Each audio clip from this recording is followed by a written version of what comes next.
우리나라에도요, 점점 1인 가구가 아주 급속도로 증가하고 있습니다. 2022년 통계청의 자료에 따르면 우리나라 1인 가구의 숫자가요, 750만 2천 가구라고 그럽니다. 퍼센테이지로는 34.5%입니다.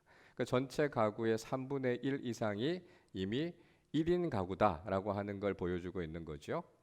그리고 2023년에는 이 1인 가구들을 대상으로 이런 질문을 해봤어요. 혹시 갑자기 몸이 아프면 누가 달려와서 도와줄 수 있는 사람이 있습니까? 이렇게 질문하니까요.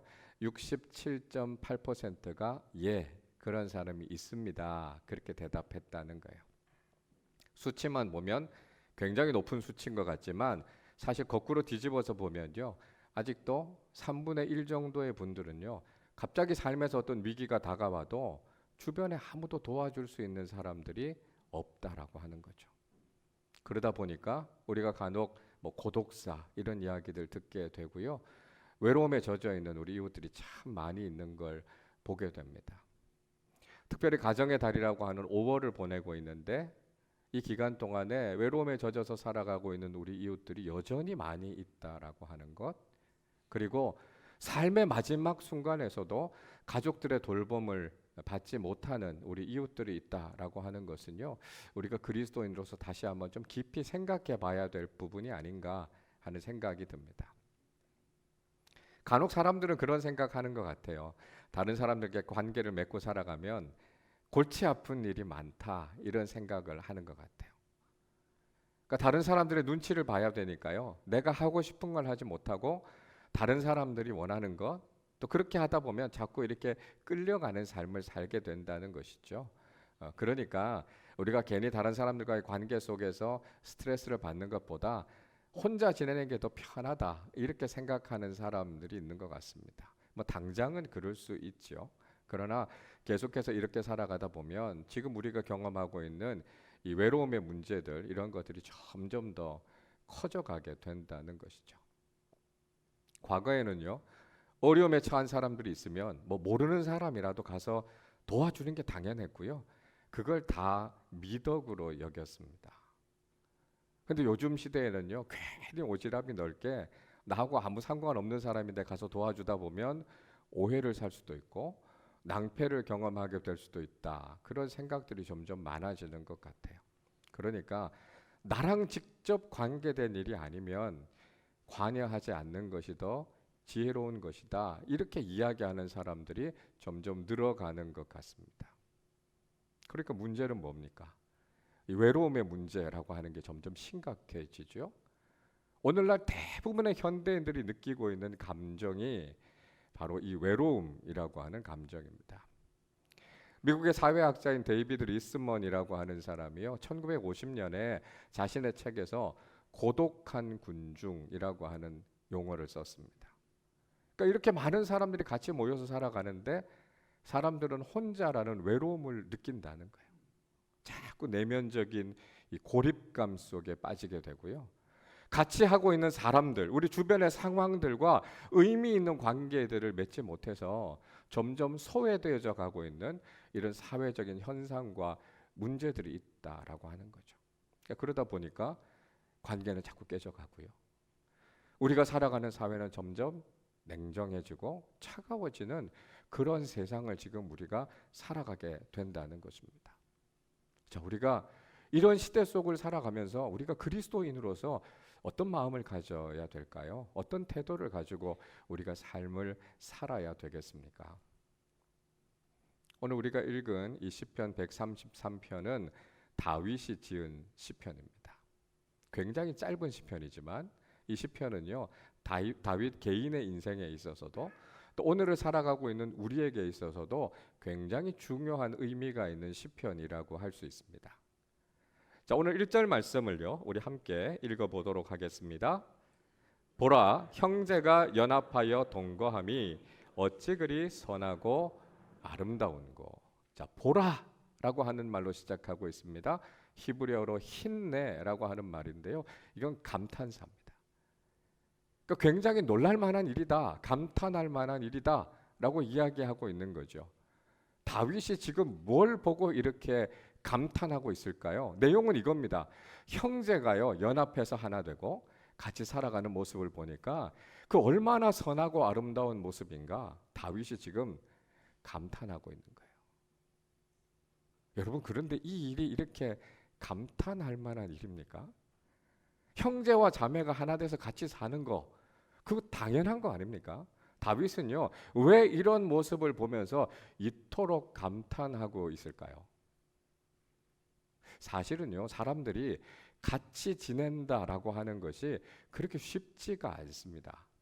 물론 우리가 잠깐 만나서 친절하게 인사하고요, 좋은 관계를 유지하면서 살아가는 건 별로 어렵지 않죠.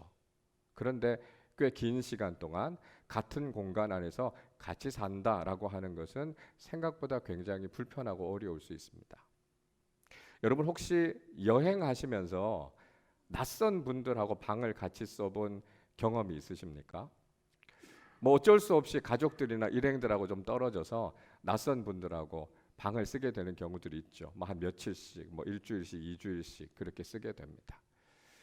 그러면 사실 좀 어색하고 불편하잖아요. 아유, 나는 뭐 낯선 사람 만나서 뭐 이거 허물없이 지내는 게 난 재밌으니까 괜찮아, 이렇게 말씀하시는 분들도 있으실 수 있습니다. 그러나 낯선 사람하고 같이 방을 쓰고 이렇게 지내는 건 좀 불편할 수 있어요. 잠자는 시간도 서로 다르고요. 또 뭐 코를 심하게 곤다거나 잠버릇이 있는 분들하고 있으면 그거 여행 동안에 굉장한 스트레스가 됩니다. 우리 자녀들이 이제 대학을 가게 되면 또 집이 멀면 기숙사에서 룸메이트들과 같이 지내게 되죠. 근데 같이 살면서 생활 습관이 다르잖아요. 또 방 청소 잘 안 하는 룸메이트하고 막 한 학기씩 1년씩 이렇게 같이 지내면요, 그 굉장히 고역입니다. 여러분, 때로는요, 가족들끼리도 같이 지내는 것이 쉽지 않다, 이런 경험을 할 때가 있습니다.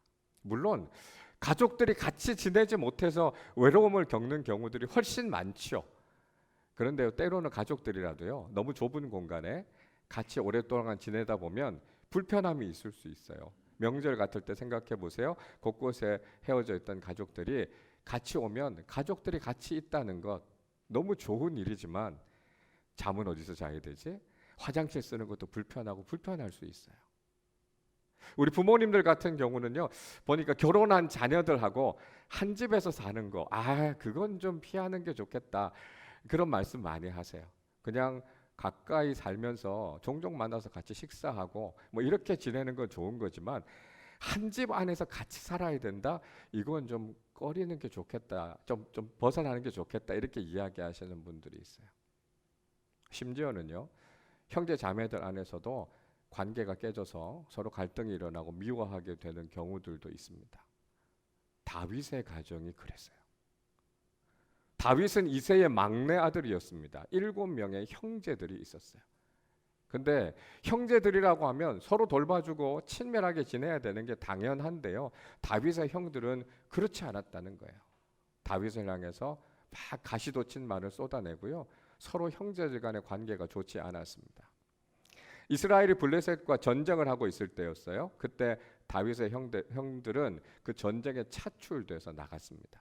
다윗은 아직 어렸으니까 전쟁에 참여하지는 않았는데요, 아버지 이새가 심부름을 시켰어요. 가서 형들을 좀 만나고 와라, 이렇게 보냅니다. 근데 다윗이 그 전쟁터에 도착해서 보니까 블레셋의 장수였던 골리앗이요, 하나님을 막 모독하는 거죠. 그 이야기를 듣고 다윗은 마음에 막 의분이 일어나게 됩니다.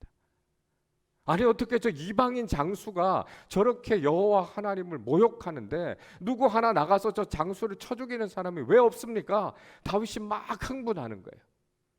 이런 다윗의 이야기를 듣고 큰형이었던 엘리압이 무슨 이야기를 했는지 아십니까? 사무엘상 17장 28절에서 이렇게 이야기합니다. 큰형 엘리압이 다윗이 사람들에게 하는 말을 들은지라 그가 다윗에게 노를 바라며 이르되 내가 어찌하여 이리로 내려왔느냐, 들에 있는 양들을 누구에게 맡겼느냐, 나는 내 교만과 내 마음의 완악함을 아노니 내가 전쟁을 구경하러 왔도다. 무슨 이야기 하는 겁니까? 아니, 치라는 양은 안 치고 왜 이렇게 전쟁터에 와서 간섭하느냐고요? 그 모습이 꼴보기가 싫었던 거예요. 그래서 얘기하고 있는 다윗을 향해서 너 아주 교만한 놈이라고, 너 아주 나쁜 놈이라고 지금 형이 욕하고 있는 겁니다. 정작 자기는 용기가 없어서 골리앗과 싸움으로 나가지도 못하면서 그냥 다윗을 향해서 전쟁이나 구경하러 왔으면서 별소리를 다 한다고요. 막 악담을 퍼부어 놓는 겁니다. 형이 동생에게 이런 이야기를 할 수 있는 겁니까? 여러분, 그러니까 이런 형들과 같은 집에 살고 있는 다윗은요, 함께 사는 게 그렇게 쉽지 않았을 겁니다. 때로는 우리에게도 이런 모습이 있을 수 있다는 거예요. 아니, 세상 사람들의 모습 속에서는요, 이런 모습들이 많이 보이고 있는 거죠.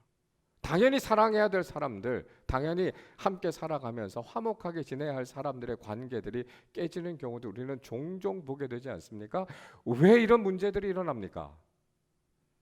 그 중요한 이유는요, 우리 안에 죄인의 본성이 있기 때문에 그렇습니다. 이 죄라고 하는 것이요, 당연히 사랑해야 되고요, 당연히 하나 되어야 하는 관계들을 여지없이 깨뜨려 버린다는 거죠. 그래서 우리가 사람의 존재를 비유적으로 이야기할 때 꼭 고슴도치 같다, 그렇게 비유합니다. 고슴도치 두 마리가요, 서로 좀 멀리 떨어져 있으면 서로에게 상처를 줄 가능성이 거의 없습니다. 적당히 거리를 유지하면 그냥 잘 지내는 것처럼 보여요. 그런데 이 고슴도치가 서로 가까이 있으려고 하면 어떻게 됩니까? 때로는 자기 몸에 있는 가시를 세워가지고요, 서로를 찌르게 되는 거예요. 가까이 하면 가까이 하려고 할수록 서로에게 더 깊이 상처를 줄 수 있는 것이 고슴도치의 딜레마라는 거죠. 다윗은요, 인간의 본성을 잘 알고 있었던 거예요. 사람이 선하고 완벽하면 우리가 관계 속에서 서로 상처를 줄 아무런 이유가 없습니다. 그러나 우리도 모난 사람들이잖아요. 우리도 연약한 사람들이잖아요. 그러니까 함께 살아가다 보면 마땅히 사랑하며 살아가야 되는 관계 속에서도 우리가 그런 상처들을 줄 수 있다는 거예요. 그런데 다윗은요, 자신의 가정 속에서도 그 일이 이루어지지 않았는데 이스라엘이라고 하는 공동체를 보니까 형제와 자매가 서로 사랑하고 함께 연합해서 살아가는 모습을 보니까 너무 아름다운 거예요. 그래서 감탄하면서 이것이 얼마나 아름다운 모습인가라고 오늘 노래하고 있는 것이죠. 여러분, 이런 모습이 인간적인 노력으로 가능한 일이겠습니까? 안 된다는 거죠. 하나님께서 그들의 마음을 주관해 주시고 그 관계 속에 하나님께서 임재하셨을 때 그 관계가 아름다운 관계로 회복될 수 있었다는 거죠. 사실 다윗의 경우는요, 이보다 더 놀라운 연합과 하나됨을 경험했습니다. 어떻게 보면 인간적으로 서로 사랑할 수 없는 그 대상, 그를 하나님의 사랑으로 사랑한 경험이 있습니다. 그게 바로 다윗과 요나단의 관계 아니었습니까? 여러분, 요나단이 누굽니까? 다윗을 그렇게 미워했던 사울 왕의 장남이 이 요나단 아닙니까?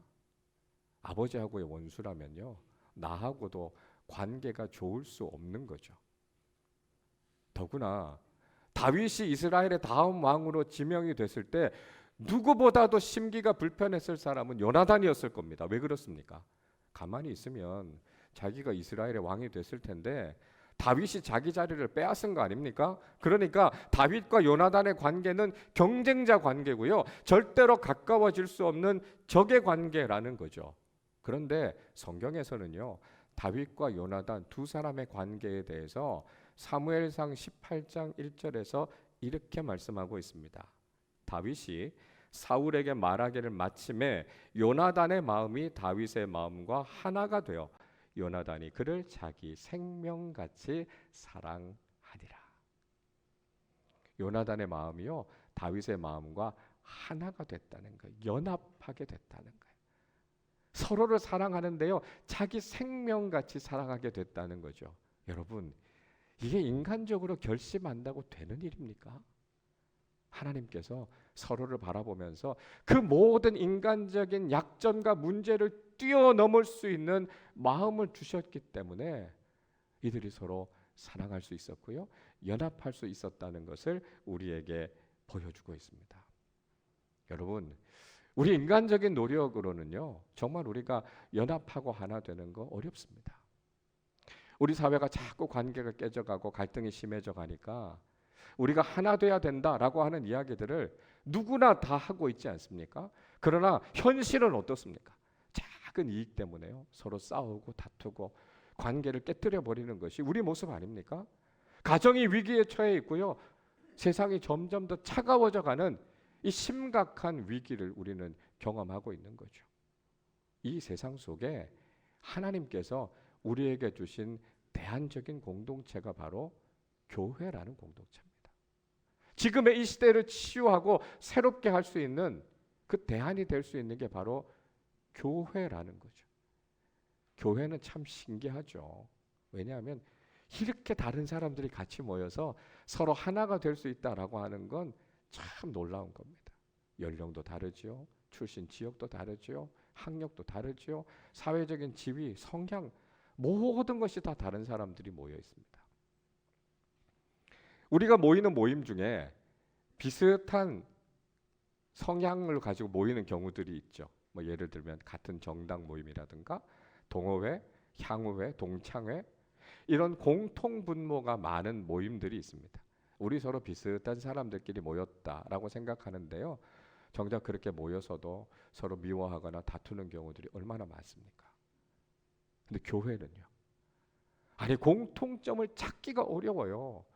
이렇게 다른 사람들이 같이 모였는데 이렇게 하나 돼서 신앙생활을 같이 하고 있단 말이죠. 놀라운 일이죠. 어떻게 이게 가능한 겁니까?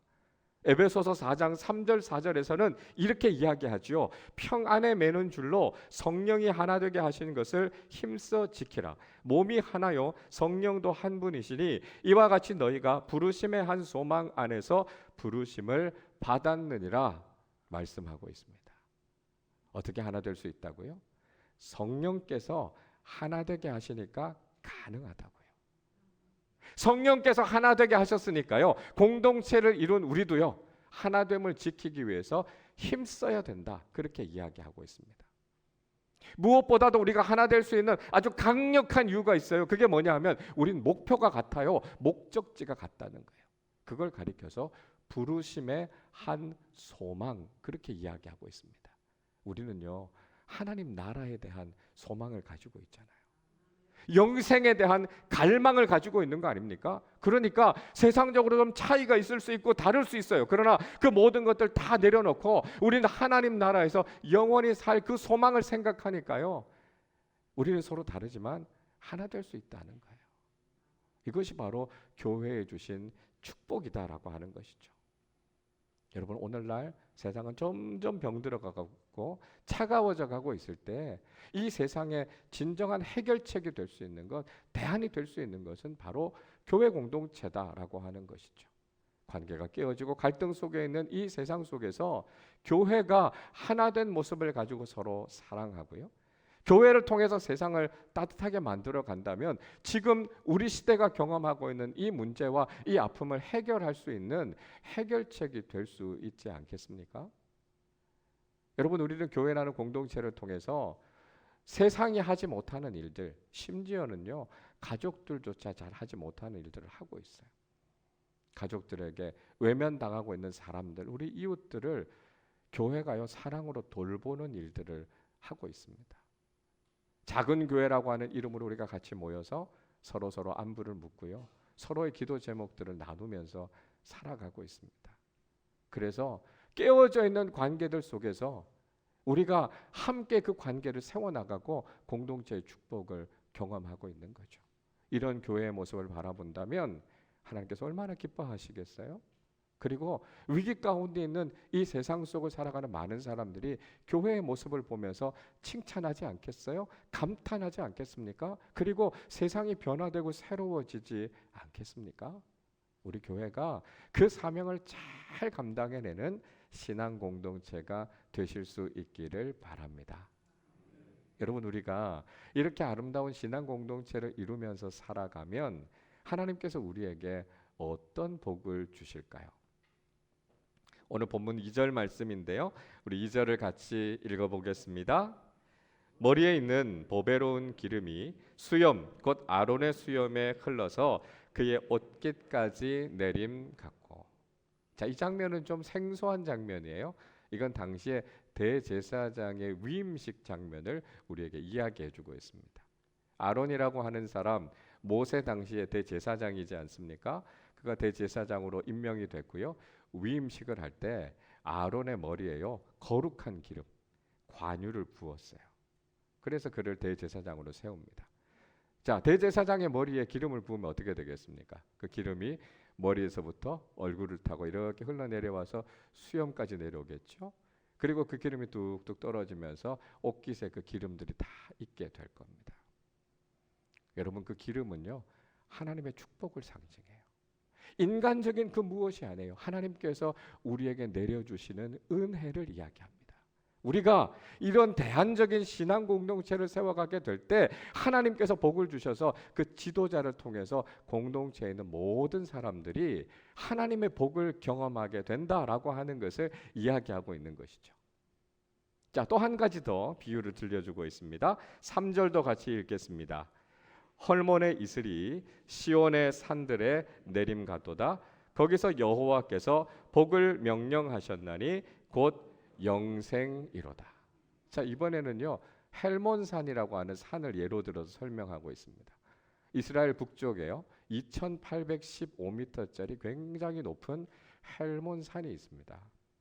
이 산의 정상은 만년설이 쌓여 있고요.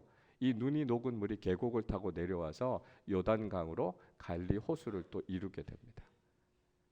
그렇지 않아도 건조한 이 이스라엘 땅에서 요단강과 갈릴리 호수는요, 생명의 젖줄 같은 역할을 하는 거예요.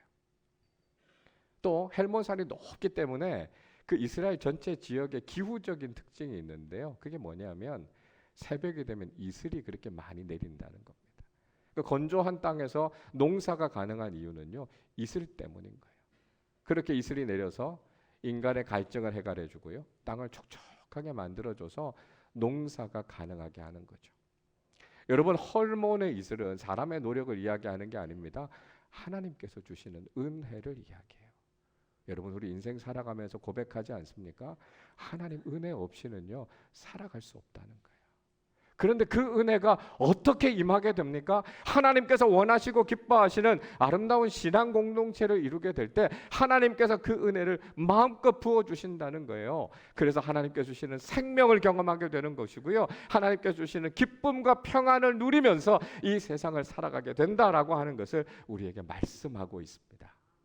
여러분, 우리에게 바로 이런 기대와 소망이 있어야 된다라고 하는 것이죠.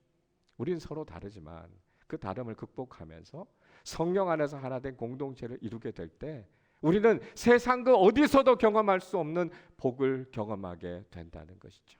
하나님께서 우리의 삶에 정말 생명의 은혜를 부어주실 것이고요, 영원한 하나님 나라를 소망하면서 우리의 삶이 더 윤택해지고 아름다워지는 삶을 경험하게 되는 것이죠. 우리만이 아닙니다. 우리를 통해서 그 복은 많은 사람들에게로 흘러가게 될 거예요. 그래서 많은 사람들이 같이 기뻐하고 온 세상이 따뜻해지는 놀라운 하나님의 축복을 경험하게 되는 것이죠. 여러분, 우리는 오늘 그 작은 실천으로 아름다운 우리 식구 비빔밥 데이 사역을 함께 하게 됩니다. 우리가 같이 비빔밥을 먹는데요, 비빔밥에 다양한 재료들이 들어가잖아요. 그러면 그걸 통해서 얼마나 풍성한 맛을 내는 겁니까? 마찬가지예요. 우리가 서로 다르지만 다르다는 것 때문에 우리가 불편한 게 아니라 다르기 때문에 더 풍성해질 수 있구나, 더 다양해질 수 있구나라고 하는 하나님 나라 공동체를 우리가 함께 세워가는 겁니다. 그리고 우리가 함께 모일 때 하나님께서 우리에게 부어주시는 천국과 같은 기쁨이 우리의 삶에 넘쳐나게 되는 것이죠. 우리의 삶 속에서 하나님께서 부어주시는 놀라운 은혜를 경험하시고 이제 여러분들이 나아가는 모든 삶의 자리들마다 하나님의 은혜를 흘려보내는 믿음의 사람들로, 믿음의 공동체로 살아가는 우리 모두가 되시기를 주님의 이름으로 축원합니다. 기도하겠습니다.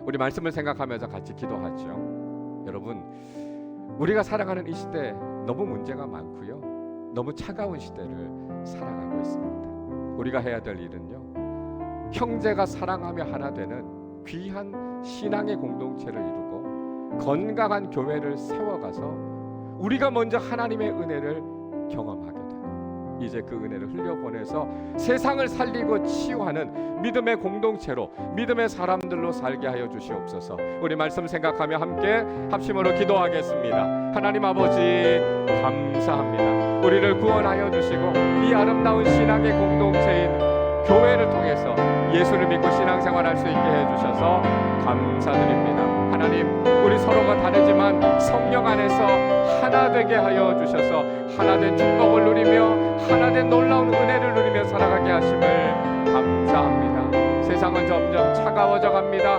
관계가 깨어져 갑니다. 마땅히 사랑하며 살아가야 될 사람들도 사랑하지 못하고 어려움을 겪고 있습니다.